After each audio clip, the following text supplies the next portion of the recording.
الحمد لله نحمده ونستعينه ونستغفره ونؤمن به ونتوكل عليه ونعوذ بالله من شرور أنفسنا ومن سيئات أعمالنا من يهده الله فلا مضل له ومن يضلل فلا هادي له ونشهد أن لا إله إلا الله وحده لا شريك له ونشهد أن محمدا عبده ورسوله أما بعد فأعوذ بالله من الشيطان الرجيم بسم الله الرحمن الرحيم يا بني آدم قد أنزلنا عليكم لباس يواري سوآتكم وريشا ولباس التقوى ذلك خير ذلك من آيات الله لعلهم يذكرون إن الله وملائكته يصلون على النبي يا أيها الذين آمنوا صلوا عليه وسلموا تسليما اللهم صل على محمد وعلى آل محمد كما صليت على إبراهيم وعلى آل إبراهيم إنك حميد مجيد اللهم بارك على محمد وعلى آل محمد كما باركت على إبراهيم وعلى آل إبراهيم إنك حميد مجيد الحمد للہ ثم الحمد للہ اللہ پاک کا بے حد بے حساب بے شمار احسان ہے اس نے ہمیں جمعۃ المبارک کی نماز کی حاضری نصیب فرمائی۔ اللہ تعالیٰ اپنے فضل و کرم سے ہماری یہ حاضری قبول فرمائے اور اسی حاضری کو ہمارے لیے دونوں جہان میں خوشیوں کا خوشحالیوں کا خیر و برکت کا آسانیوں کا ذریعہ بنائے، آمین یا رب العالمین۔ میرے محترم بھائیوں، ہم میں سے اگر کوئی بیمار ہو جائے اور وہ شخص ڈاکٹر کے پاس جائے اور اپنا مسئلہ بیان کرے، اپنی تکلیف بیان کرے اور ڈاکٹر صاحب اس کو چیک کرنے کے بعد، اس کی تشخیص کرنے کے بعد نسخہ لکھ کر دیں اس کی تکلیف کا اور مرض کا، کہ یہ مثال کے طور پر یہ کیپسول ہے، صبح شام کھانا ہے، یہ گولی صبح دوپہر شام ہے، یہ شربت 3 ٹائم پینا ہے اور اس چیز سے بچنا ہے، یہ بچنا ہے، یہ بچنا ہے۔ اب اگر تو ہم اس نسخے کو صبح دوپہر شام پڑھتے رہیں کہ کیپسول صبح دوپہر شام، کیپسول صبح دوپہر شام، کیپسول صبح دوپہر شام، گولی صبح دوپہر شام، شربت صبح دوپہر شام، روزانہ ہم اس کو دہراتے رہتے ہیں، اس کا ورد کرتے رہتے ہیں، تسبیح پکڑ کر ورد کر رہے ہیں، 3 ٹائم کی بجائے 4 ٹائم، 5 ٹائم، 50 ٹائم بھی کر لیں تو وہ نسخہ کو فائدہ دے گا؟ یہی ہم آج اپنی کتاب اللہ کے کلام قرآن کے ساتھ کر رہے ہیں۔ بس وظیفہ ہے، گھوم رہے، جھوم رہے، گھوم رہے، جھوم رہے، تسبیح پہ تسبیح، ورد پہ ورد، ورد پہ ورد۔ اللہ کے بندو، اللہ نے کتاب نازل کی ہے کہ اس کو پڑھو، اس کو سمجھو اور اس کے مقتضا جو اس کا تقاضا ہے اس پر عمل کرو۔ کتاب تقاضا کاری یہ حلال ہے، یہ کھا سکتے ہو، کتاب تقاضا کاری یہ حرام ہے، یہ حرام ہے، یہ نہیں کھا سکتے، اور آپ پرواہ نہیں کر رہے تو پھر اس کو چومنے کا، اس کو چاٹنے کا، اس کے شبینے کا، اس کی تلاوتوں کا، اس کے ورد کا کیا فائدہ ہوگا جب اس کے حلال کو حلال نہیں جان رہے، اس کے حرام کو حرام نہیں جان رہے۔ اللہ کے رسول صلی اللہ علیہ وسلم نے فرمایا ما آمن بالقرآن، اس شخص کا قرآن پر ایمان ہی نہیں ہے، من استحل حرام، جس نے اس کے حرام کو حلال سمجھ لیا اور حلال کو حرام سمجھ لیا، اور اس کا ایمان ہی نہیں کتاب پر۔ آپ کو سود کے بغیر کام نہیں ہو رہا، ملاوٹ کے بغیر گزارا نہیں ہے، ناپ تول میں کمی کے بغیر کامیابی نہیں ہے، خرچے کیسے پورے ہوں گے، دھوکہ دہی نہ کریں تو کیسے آگے چلیں گے؟ تو ساتھ والوں کے ساتھ مقابلہ ہے، ہم نے دنیا داری میں مقابلے کی فضا بنا کر چلنا ہے، بھی بڑا مشکل ہے۔ تمہیں جتنے دہلے شبینے پڑھتے رہو، جتنے دہلے قرآن کو گھوٹ گھوٹ کر اندر اتارتے رہو، فائدہ نہیں ہوگا۔ فائدہ تب ہوگا جب اس کے حلال کو حلال سمجھ کر اس پر عمل کرو گے اور حرام کو حرام سمجھ کر رک جاؤ گے۔ اسی لیے کوشش ہوتی ہے کہ جمعے میں بھی اللہ کی کتاب قرآن کو سامنے رکھے کہ اللہ کیا فرما رہے ہیں، اور مغرب کے بعد درس قرآن میں بھی اس کو سامنے رکھے، اللہ کی کتاب کو سمجھ کر پڑھنے کے سلسلے میں ہم حاضر ہوتے ہیں۔ آج انشاءاللہ پھر حاضر ہوں گے، اور آپ سے درخواست ہے کہ آپ کیوں محتاجی پیدا کرتے، اپنے گھروں میں یہ مجلسیں کیوں نہیں برپا کرتے؟ اللہ کی کتاب قرآن کو سمجھ کر گھروں میں کیوں نہیں پڑھتے؟ کیا آپ کو برکتوں کی ضرورت نہیں ہے؟ اللہ کی رحمت کی ضرورت نہیں ہے؟ ایک صحابی کہتے ہیں کہ میں نماز پڑھ رہا تھا اور میرا گھوڑا ساتھ میں بندھا ہوا تہجد کی نماز کے اوپر وہ بھٹک رہا تھا، مجھے ڈر تھا کہ میرا بچہ ساتھ ہو کر کہیں اس کے اوپر نہ جا گرے، میں نے نماز توڑ دی، اور اوپر میری نظر پڑی تو اوپر ایک سفیدی سی تھی، روشنی سی تھی۔ میں نے اللہ کے رسول صلی اللہ علیہ وسلم سے عرض کی کہ یا رسول اللہ ایسے ایسے رات کو ہوگا۔ فرمایا وہ فرشتے تھے جو تیری تلاوت سننے آئے تھے، وہ رحمت تھی اللہ کی، وہ سکینہ تھا، سکون تھا جو اترا تھا تیری تلاوت سننے کے لیے۔ ہمارے گھروں کو شاید ان کی ضرورت ہی نہیں ہے۔ بجلی نہ ہو تو روشنی میں اندھیرا ہے، قرآن نہ ہو تو اندھیرے کی پرواہ نہیں ہے۔ اللہ فرماتے ہیں یا بنی آدم، اے آدم کی اولاد، اس میں بھی آ گیا، آپ بھی آ گئے، مسلمان بھی، ہندو بھی، سکھ بھی، ساری آدم کی اولاد آ گئی، اور صرف مرد ہی نہیں آئے، عورتیں بھی آ گئی۔ تو ساری ابن آدم کی اولاد سے اللہ کا خطاب ہے۔ یا بنی آدم، اللہ کتاب کہہ رہے ہیں کہ اے آدم کی اولاد، قد انزلنا علیکم لباسا، ہم نے تمہارے اوپر لباس اتارا ہے۔ تو یہ لباس اللہ کا اتارا ہوا ہے۔ قد انزلنا علیکم لباسا، تمہارے اوپر واجب کیا ہے، فرض کیا ہے لباس۔ یہ کس لیے؟ یواری سواتکم، یہ تمہاری شرمگاہوں کو چھپاتا ہے۔ اللہ نے فرمایا لباس تمہارے لیے نازل کیا ہے تمہاری شرمگاہیں چھپانے کے لیے۔ تو کیا مطلب ہوا کہ لباس کا پہلا مقصد ہے جسم کے ان حصوں کو ڈھانپا جائے جن کو شریعت نے ڈھانپنے کا حکم دیا ہے۔ اور اگر لباس ایسا ہے جو یہ مقصد پورا نہیں کرتا تو اگرچہ عرف عام میں وہ لباس ہے، اگر یہ شرمگاہوں کو ڈھانپنے کا تقاضا پورا نہیں کرتا تو وہ بے لباسی ہوگی۔ مثلا ابھی گرمیاں آنے والی دور اتنی بریک ظالم بن گئی ہے کہ اس میں سے سب کچھ نظر آتا ہے۔ بریک لباس ہے جس میں سے جسم نظر آتا ہے، ٹائٹ لباس ہے، چست لباس ہے جس میں سے جسم کے ابھار سارے نظر آتے ہیں۔ لباس پہننا نہ پہننا ایک جیسا، کاسٹیوم کی طرح سارا لباس بن گیا ہے۔ تو جو ابتدائی مقصد تھا لباس کا، جس کے لیے اللہ نے فرض کیا تھا، اتارا تھا لباس، وہی پورا نہ ہوا تو وہ لباس ہوتے ہوئے بھی لباس شمار نہیں ہوگا۔ یا بنی آدم، اے آدم کی اولاد، قد انزلنا علیکم لباسا، ہم نے تمہارے اوپر لباس اتارا ہے، یواری سوآتکم، جو تمہاری شرمگاہوں کو چھپاتا ہے، وریشا، اور یہ زیب و زینت کا بھی باعث ہے۔ تو لباس کے دو مقصد ہیں، ایک پردہ اور ستر، اور دوسرا خوبصورتی۔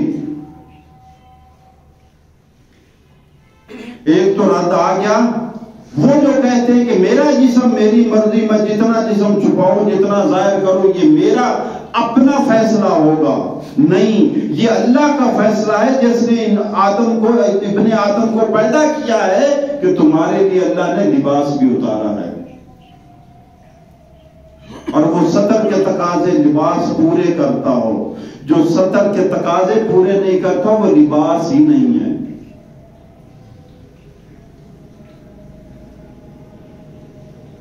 وہ جو کہتے ہیں کہ ہماری مرضی نہیں ہے، یہ اللہ کی مرضی ہے۔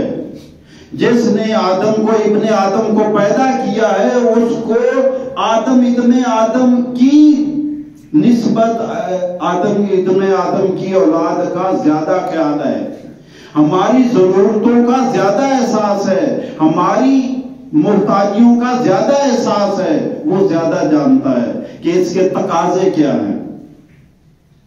اور دوسرا وریشہ، یہ لباس خوبصورت بھی ہے، زینت کا باعث بھی ہے۔ تو مقصد کیا ہوا کہ اچھا لباس اللہ نے اتارا ہے، لباس خوبصورت ہونا چاہیے، باپردہ ہونا چاہیے۔ اگر سطر کے تقاضے پورے کرتا ہے تو خوبصورت لباس پر یہ جو جھوٹا موٹا پہن کے تو ماتو سادھو بنے پھرتے نہیں۔ اللہ کہتا ہے کہ اللہ نے جو لباس دیا یہ خوبصورتی بھی ہے اور تمہارا سطر بھی ہے۔ ایک صحابی آئے، انہوں نے عرض کی یا رسول اللہ مجھے خوبصورت لباس، خوبصورت جوتے، خوبصورت سواری پسند ہے، کیا یہ تکبر میں تو نہیں آ جائے گا؟ فکر تھی نا، ہمیں تو فکر ہی نہیں ہے، ہم نے کبھی پوچھا؟ علماء کہتے ہیں جو بازار میں بیٹھا کاروبار کر رہا ہے اس کی ذمہ داری ہے کہ علماء کے پاس جائے اور اپنے کام کے متعلقہ شریعت سمجھے کہ میں یہ کام کرنے لگا ہوں کہیں میرے سے غلط نہ ہو جائے، مجھے بتاؤ میں بازار میں بیٹھا ہوں میں یہ کام کیسے کروں۔ اب مفتی صاحب کی ذمہ داری ایک دکان پہ آ کر آپ کو مسئلے سمجھائیں یا بتائیں، جو آپ روٹی روزی کما رہے ہو، جو آپ پیشہ کما رہے ہو، جو پروفیشن آپ نے اپنایا ہے، آپ نے دنیا ساری سیکھ لی اور اتنا گوارا نہ کیا کہ میں عالم دین سے پوچھ لوں کہ کیا اس میں دین کے بھی کچھ تقاضے مجھے پورے کرنے ہیں، کیا حلال حرام کا میں کہیں غلطی میں ارتکاب ہی نہ کرتا جاؤں۔ آپ کی ذمہ داری ہے جو کام آپ کر رہے ہیں اس کے متعلقہ اسلام کے مسائل کو سمجھنا آپ کی ذمہ داری ہے۔ زمیندار کو کھادوں کا پتہ ہے کہ کس موسم میں فصل بیجنی ہے، کس فصل کو کون سی کھاد لگانی ہے، کون سی سپرے کرنی ہے، کب پانی دینا ہے، کب وتر آنا ہے، کب بجائی کرنی ہے، پھر کب پہلا پانی، کب دوسرا، کب پکے گی، کب کٹائی ہوگی، پتہ ہے کہ نہیں سب کو؟ ان پڑھ ہیں سارے زمیندار، اور دین کی پوچھو تو نہیں پتا، نہیں مولوی صاحب نہیں پتا ہوئے گا۔ تو دین کا متعلقہ سمجھنا بھی ضروری ہے کہ یہ جو میں فصل کھیتی باڑی کر رہا ہوں، یہ جو میں وٹے کاٹ کاٹ کے اپنی زمین بڑھاتا جا رہا ہوں، یہ اللہ کی حدوں کو جو ہیں ان کو میں ختم کر رہا ہوں۔ یہ جو پانی کاٹ کر چوری کا لگا لیتا ہوں، یہ جو دوسروں کی فصل کاٹ لیتا ہوں، اس کے بارے میں بھی پتہ سیکھنا ضروری ہے۔ ایک گاؤں میں ایک فوتگی تھی تو مجھے انہوں نے بلایا تو انہوں نے کہا جی آپ ادھر بیان کر دیں۔ میں نے کہا یار یہ کیا آپ نے، چلو جی میں نے بیان کر دیا۔ میں نے کہا یہ جو توری چوری کر لیتے ہو، چارہ چوری کر لو جی ڈاکٹر صاحب یہ نرالے مسئلے دسن لگ پے ہو، یہ تو روزانہ سے ساری روٹین ہے۔ تو یہ ہے دین کی اپروچ۔ جنت الفردوس کی دعائیں مانگنے والا مسلمان وہ چوری کو چوری نہیں سمجھ رہا، وہ غلط کو غلط ہی نہیں سمجھ رہا، وہ اتنا دور ہو گیا ہے دین سے۔ وہ جیسے چمڑے کے کارخانے ہوتے ہیں نا تو وہاں پہ بو اس کی ماری جاتی، بدبو ماری جاتی، وہ کہتا بو اب ہے ہی نہیں ادھر۔ تو ماحول ایسے میں مسلمان پہنچ گیا کہ اب اس کی جو دینی غیرت ہے وہ ختم ہوگی، حلال حرام کی تمیز کا اس کو احساس نہیں۔ یا بنی آدم قد انزلنا علیکم لباس یواری سوآتکم وریشا، اے آدم کی اولاد تمہارے اوپر ہم نے لباس نازل کیا ہے، اللہ نے نازل کیا ہے، اللہ نے لگایا ہے، اللہ کا احسان ہے کہ وہ اسے جو ہم دوسروں کو دکھاتے تو ہمیں شرمندگی ہوتی۔ سوآتکم، تمہاری شرم میں سوآت سوآت کی جمع ہے، اور یہ سوء سے نکلا ہے برائی، یعنی وہ حصہ اگر میرا اور آپ کا ننگا ہو جائے، کوئی دیکھ لے تو آپ کو برا لگے، آپ کو پسند نہ آئے، آپ کو شرمندگی محسوس ہو کہ یہ کیا ہوگا میرے فلاں حصے کو اس نے دیکھ لیا۔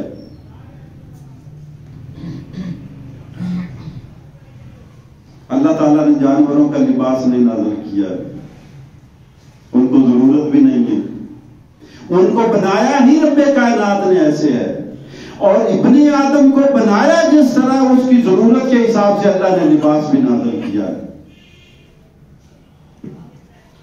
وریشہ، اور یہ زیب و زینت کا بھی باعث ہے، تو خوبصورت لباس۔ میں عرض کر رہا تھا، فرمایا صحابی کہنے لگا مجھے اچھی سواری پسند ہے، اچھا لباس پسند ہے، اچھے جوتے پسند ہے۔ فرمایا ان اللہ جمیل یحب الجمال، اللہ خود خوبصورت ہے اور خوبصورتی کو پسند کرتا ہے۔ اچھا لباس ہونا چاہیے، اچھی سواری ہونی چاہیے، اچھا گھر ہونا چاہیے، اچھا پہننا جوتا ہونا چاہیے۔ بلکہ ایک صحابی آیا اور اس نے بڑے ہی نکمے سے کپڑے پہن رکھے تھے۔ اللہ کے رسول صلی اللہ علیہ وسلم نے پوچھا اس سے، تیرے پاس کچھ مال ہے؟ جی مال تو ہے۔ کالا میں نہیں یہ قسم ہے۔ فرمایا مال کون سا ہے؟ کون کون سا مال ہے؟ اس نے کہا جی میرے پاس اونٹ بھی ہیں، گھوڑے بھی ہیں، بکریاں بھی ہیں، اولاد بھی ہے۔ فرمایا اللہ پسند کرتا ہے کہ اگر کسی کو مال دیا ہے تو اس کا اثر نظر بھی اس پہ آنا چاہیے۔ جو اللہ نے مال دیا ہے وہ تمہارے لباس میں نظر آئے، تمہارے سواری میں نظر آئے، تمہارے کھانے پینے میں نظر آئے، مہمان کی خدمت میں نظر آئے، تمہارے رہن سہن میں نظر آئے۔ اللہ کے احسانات اللہ نے ادھر برتنے کے لیے دیے، یہ جنت میں لے کر نہ آپ نے جانا ہے نہ یہ وہاں پہ چلیں گی چیزیں، ادھر کا ادھر۔ فرمایا وَلِبَاسُ التَّقْوَى ذَلِكَ خَيْرٌ، ایک تو لباس اتارا ہے تمہارے اوپر، یہ جسد کا لباس ہے، جسم کا لباس ہے، بدن کا لباس ہے، یہ ستر ہے، تمہارے بدن کا ستر ہے، تمہارے بدن کے عیبوں کو چھپاتا ہے یہ لباس، اور ایک لباس تمہاری روح کا لباس ہے۔ وَلِبَاسُ التَّقْوَى ذَلِكَ خَيْرٌ، وہ لباس ہے تم گناہوں سے بچو۔ اچھا ہم نے تقویٰ کا بڑا عجیب سا مفہوم سمجھ لیا، ہم سمجھتے ہیں جو نماز ہے، روزہ ہے، عبادت ہے، تسبیحات ہے، ورد ہے، ذکر ہے، نیکیاں ہیں، صدقہ ہے، خیرات ہے، حج ہے، عمرے، بس یہی تقویٰ ہے۔ سن لیں دو طرح کی باتیں ہیں، تقویٰ دو چیزوں پر مشتمل ہے۔ نمبر 1، ہر وہ کام کرنا جس کا اللہ اور اللہ کے رسول نے حکم دیا ہے، پہلا حصہ، اور ہر اس کام سے رک جانا جس سے اللہ اور اللہ کے رسول نے روکا ہے۔ جب آپ کرتے ہیں اور رکنے والوں سے رکنا بھی ضروری ہے تب تقویٰ بنتا ہے۔ اچھا نماز پڑھنا فرض ہے؟ جی فرض ہی ہے نا، نماز پڑھنا فرض ہے، اور اگر کوئی نماز نہیں پڑھتا تو یہ کیا بنے گا؟ یہ حرام کا ارتکاب ہوگا، فرض کے مقابلے میں حرام ہے۔ زکوٰۃ دینا فرض ہے، نہیں دیتا حرام کا ارتکاب کرتا ہے۔ روزہ رکھنا فرض ہے، ابھی رمضان کے آ رہے ہیں، جو نہیں رکھے گا استطاعت ہوتے ہوئے وہ حرام کا ارتکاب کرے گا۔ یہ کون سا تقویٰ ہے کہ ہم کسی کا حق نہیں کھاتے مارتے نہیں؟ دن میں 5 بار نماز ترک کر کے تو حرام کا ارتکاب کرتا ہے اور کہتا ہم تو متقی ہیں، پرہیزگار ہیں۔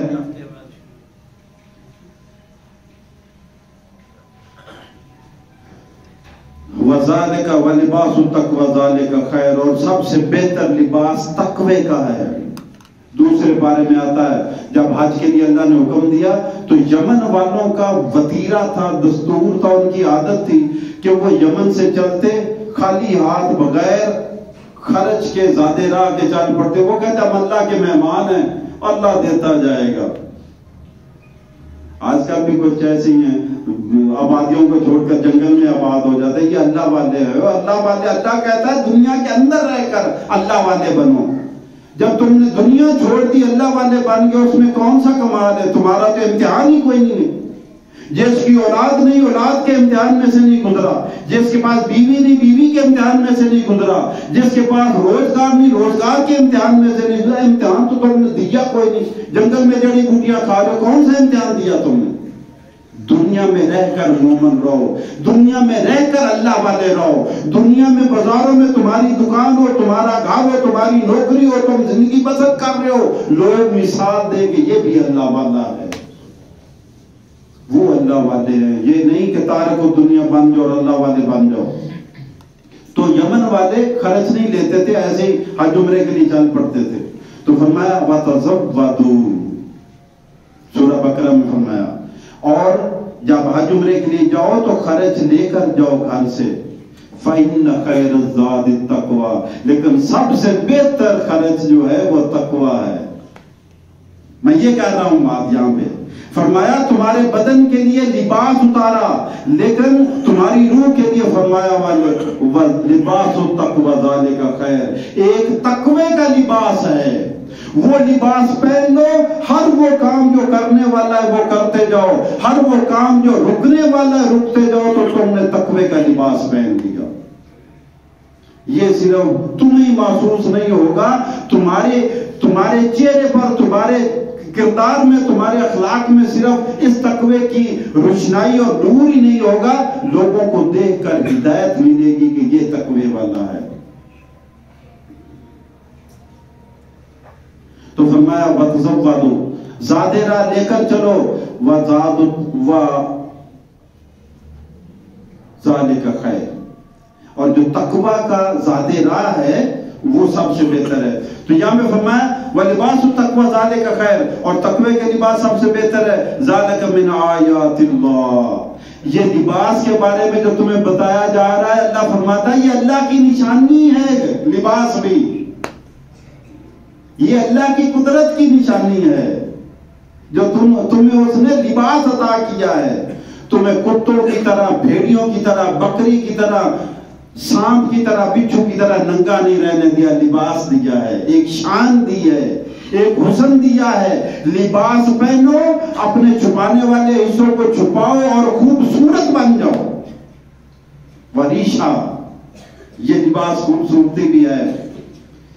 ذَلِكَ مِنْ آیَاتِ اللَّهِ، اور یہ اللہ کی نشانیوں میں سے ہے، آیات میں سے، لَعَلَّهُمْ يَذَّكَّرُونَ، تاکہ یہ لوگ سبق حاصل کریں، نصیحت حاصل کریں۔ یا بنی آدم، دوسری آیت میں پھر اولاد آدم سے خطاب، اللہ فرماتا ہے اے آدم کی اولاد سنو، لَا يَفْتِنَنَّكُمُ الشَّيْطَانُ، میں نے تمہیں کہا ہے کہ میں نے لباس نازل کیا تمہارے اوپر، لباس ستر کی تقاضے پورے کرے۔ اب میرے حکم کے راستے میں شیطان آ جائے گا، وہ تمہیں بہکانے کی کوشش کرے گا، وہ تمہیں بریک لباس، چست لباس، ٹائٹ لباس پہنائے گا اور بے لباس کرے گا۔ قرآن کہتا ہے لباس پہنو، اللہ کہتا ہے لباس پہنو، شریعت کہتی لباس پہنو، اور انسان عورت کو بے لباس کرتا جا رہا ہے۔ دنیا عورت کو ننگا کرنے پہ تلی ہوئی ہے، میڈیا عورت کو ننگا کرنے پہ تلا ہوا ہے، حتیٰ کہ عورت خود ننگا ہونے پہ تلی ہوئی ہے۔ دوسروں نے کیا کرنا وہ خود اس پہ طے کر چکی ہے۔ فرمایا یا بنی آدم، اے آدم کی اولاد، لا یفتننکم الشیطان، ہوشیار رہنا کہیں شیطان تمہیں فتنے میں نہ ڈال دے، مصیبت میں نہ ڈال دے۔ تم فیشن میں پڑھ کر جسم ننگا نہ کر بیٹھو، تم فیشن میں پڑھ کر ٹائٹ لباس نہ پہن لو، تم فیشن میں پڑھ کر بریک لباس نہ پہن لو۔ شریعت کے تقاضوں کو نظر انداز نہ کرنا۔ اللہ نے لباس ستر کے لیے اتارا ہے اور زینت کے لیے اتارا ہے۔ جو لباس ستر کے تقاضے پورے کرتا ہے، سننا، جو لباس ستر کے تقاضے پورے کرتا، اسی میں زینت ہے، اسی میں خیر ہے، اسی میں برکت ہے، اسی میں حسن ہے، اسی میں خوبصورتی ہے۔ جو لباس ستر کے تقاضے نہیں پورے کرتا، وہ بے حیائی پر مشتمل ہے، اس میں خوبصورتی ہے ہی نہیں ہے۔ جس میں اللہ نے خوبصورتی رکھی صرف اس میں خوبصورتی ہے۔ یا بنی آدم، اے آدم کی اولاد، یا لا یفتننکم الشیطان، ہوشیار رہنا کہیں شیطان حملہ کر کے تمہیں بہکا نہ دے، کما اخرج ابویکم من الجنت۔ یاد رکھو، یاد ہے نا تمہارے ماں باپ کو، آدم اور حوا کو جنت سے اس نے نکلوا دیا تھا۔ کیسے نکلوایا تھا؟ ننگا کر کے نکلوایا تھا۔ ان کو ایک درخت کا پھل کھلایا اور ان کی شرمگاہیں ننگی ہوگی۔ کما اخرج ابویکم من الجنت، شیطان نے تمہارے ماں باپ کو ننگا کر کے جنت سے نکالا تھا، تمہیں ننگا کرنے پر تلا ہوا ہے۔ اللہ چاہتا ہے تم لباس پہنو، اللہ چاہتا ہے تم ستر میں رہو، اللہ چاہتا ہے تم خوبصورت دکھو، لیکن شیطان تمہیں بے حیا کرنا چاہتا ہے، شیطان تمہیں بے لباس کرنا چاہتا ہے، شیطان تمہیں ننگا کرنا چاہتا ہے۔ ہر وہ کشش، ہر وہ اٹریکشن جو ننگے کی طرف ہے، فحاشی کی طرف ہے، عریانی کی طرف ہے، اس کے پیچھے شیطان بیٹھا ہوا ہے۔ حدیث میں آتا ہے وَإِنَّ لِلْمَلَكِ ذَمَّةً وَلِلشَّيْطَانِ ذَمَّةً فِي الْقَلْبِ۔ حدیث میں آتا ہے کہ دل کے اندر خیالات آتے دو طرح کے، ایک فرشتے کی طرف سے، ایک شیطان کی طرف سے۔ فرشتہ بیٹھا ہوا وہ بھی تمہارے دل کے اندر خیالات ڈالتا ہے، شیطان بیٹھا ہوا وہ بھی تمہارے دل کے اندر خیالات ڈالتا ہے۔ یہ دونوں اپنی کوشش کرتے رہتے ہیں۔ کیسے پتہ چلے گا یہ شیطان کا خیال ہے اور یہ فرشتے کا خیال ہے؟ اگر کوئی اچھا خیال آ گیا، اگر نیک سوچ آ گئی تو ہوشیار ہو جاؤ، یہ فرشتے کی طرف سے اللہ کا کرم ہے، اللہ ذہن میں القاء کر رہا ہے، الہام کر رہا ہے، فرشتہ تمہارے دل میں دماغ میں یہ اچھی بات ڈال رہا ہے۔ کیا کرو؟ الحمدللہ، اللہ کا شکر ادا کرو کہ فرشتہ مجھے رہنمائی کر رہا ہے اچھے کاموں کی طرف، نیک کاموں کی طرف۔ لیکن اگر برا خیال آ جائے، بری سوچ آ جائے، ہوشیار ہو جو شیطان حملہ کر رہا ہے، اور شیطان کے حملوں سے بچنے کے لیے کیا ہے؟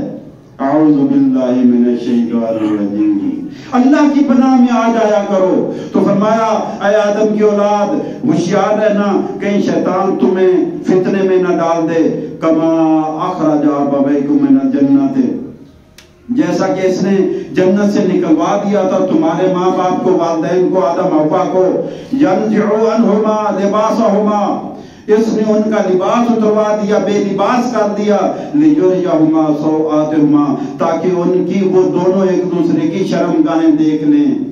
انہ یراکم ہوا وقبیلہ، یاد رکھو وہ تمہیں دیکھ رہا ہے، اس کی نسل، شیطان کی نسل تمہیں دیکھ رہی ہے، تم انہیں دیکھ نہیں سکتے۔